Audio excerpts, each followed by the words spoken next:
Hello, lovely people. Here is Muli from Little Wisdom. Today, we are going to talk about the law of compulsive behavior, determining the strengths of people's character. In this lecture, we are going to discuss about the formation of character, why we are generally inept to read people's character, and how to look deep and see people's character. None of us like to believe that we are operating under a certain kind of compulsion beyond our control. It is so terrifying. We tend to believe that we are largely in control of what happens to us. That means we create our own destiny. However, we repeat the same decisions and methods of dealing with problems. It seems like each of us has a pattern particularly visible in our mistakes and failures. It is called character. Character is so deeply ingrained within us. It compels us to act in certain ways beyond our awareness and control.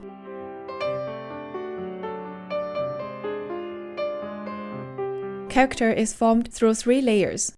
The first layer is genetics, the way our brains are wired. It is the earliest and deepest layer. Our genes have already decided that we have certain moods and preferences. If we are introverts or extroverts, whether we are prone to be greedy for attention and possessions or not, if we are naturally tend to be hostile, anxious, or open-minded. The second layer is the particular type of attachment with mother and caregivers in our earliest years. When we are 3 to 4 years old, our brains are extremely malleable. We experience emotions much more intensely and create deep memories. At that moment, we are the most susceptible by the people around. Therefore, the attachment between mothers and children is the most crucial factor. According to the study of John Bowlby, there are 4 basic schemas of the attachment between mothers and children.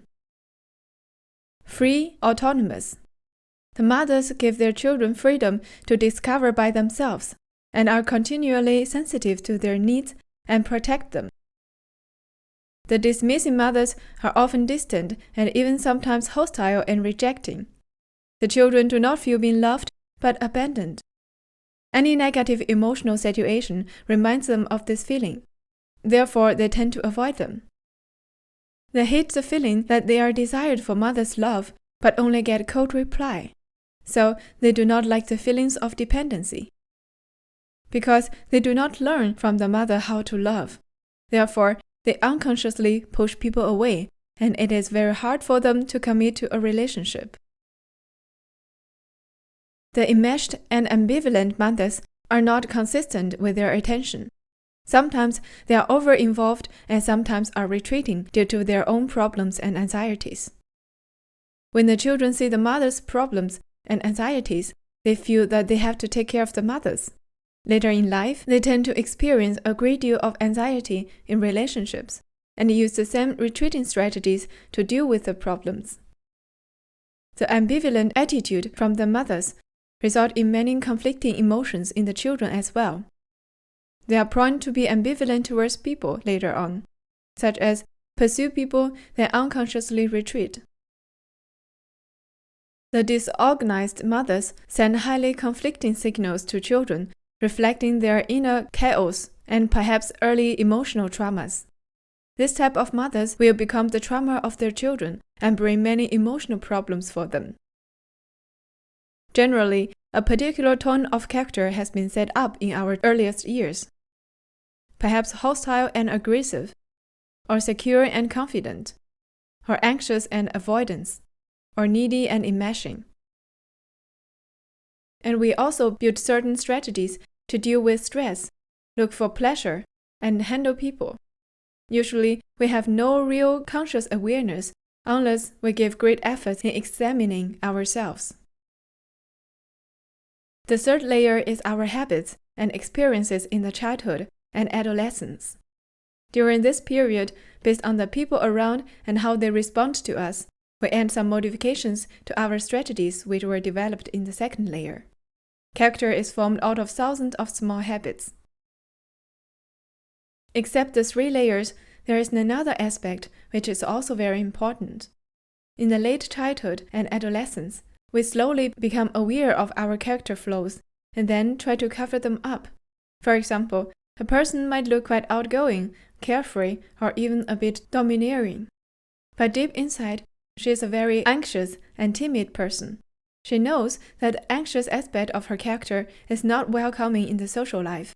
Therefore, she tries her best to cover that up with an outgoing mask.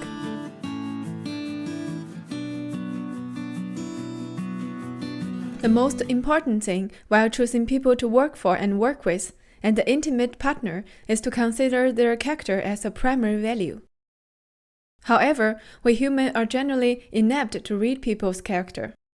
Because, on the one hand, due to our laziness, busyness, or intentiveness, we tend to base our judgments of people on what is the most apparent.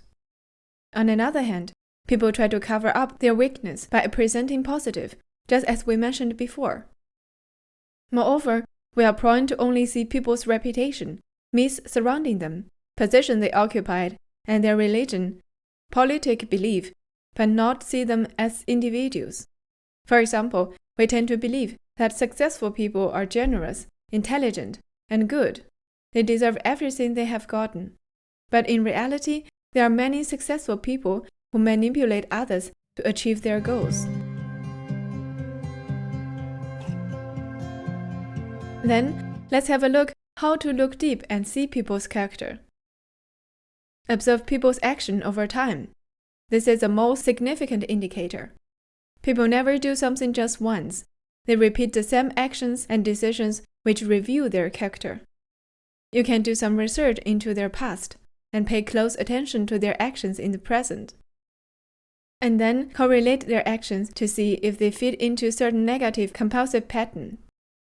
Some negative behaviors are not neglectable, such as despairing when too much stress, not completing an important piece of work, turn suddenly aggressive when challenged. Pay attention to how people handle everyday affairs.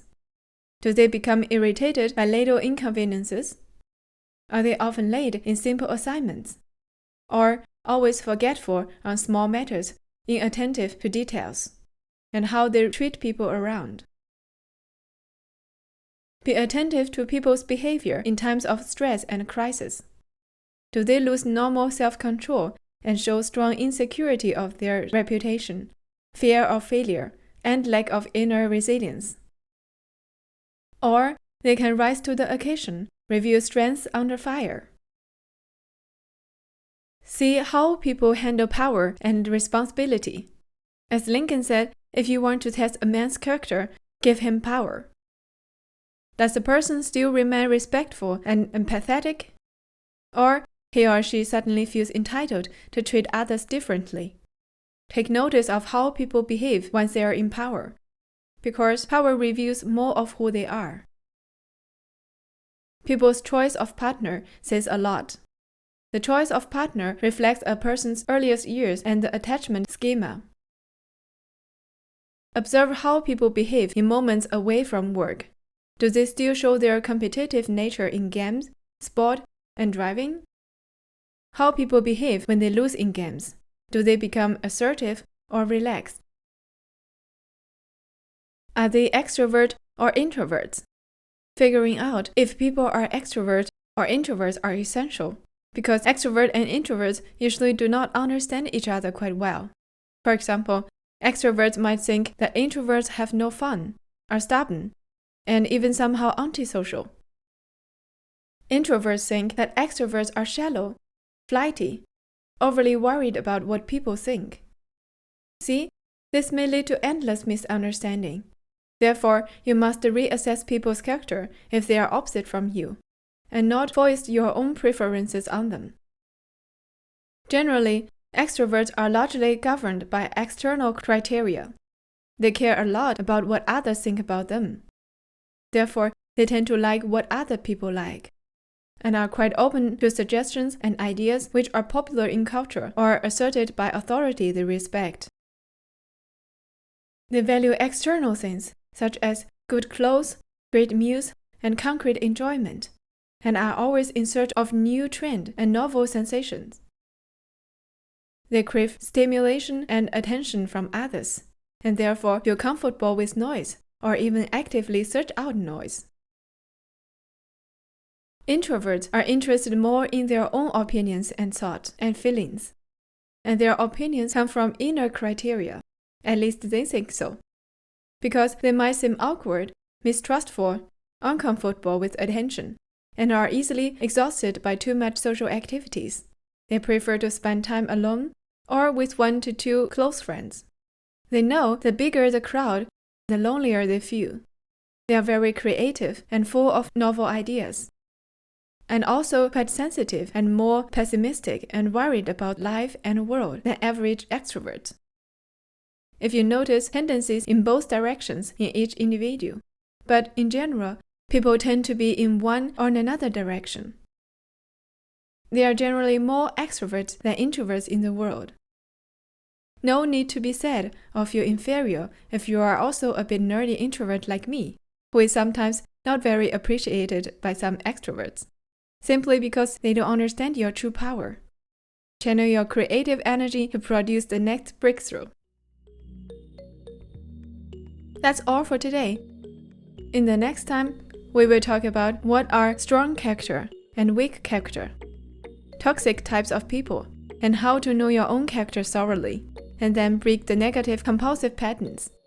Thank you so much for your watching. If you enjoyed the video today, don't forget to give a thumbs up and subscribe our channel.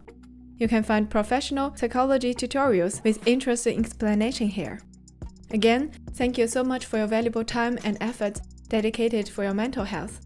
I'm Moody from Little Wisdom. Wish you have a wonderful day and see you next time.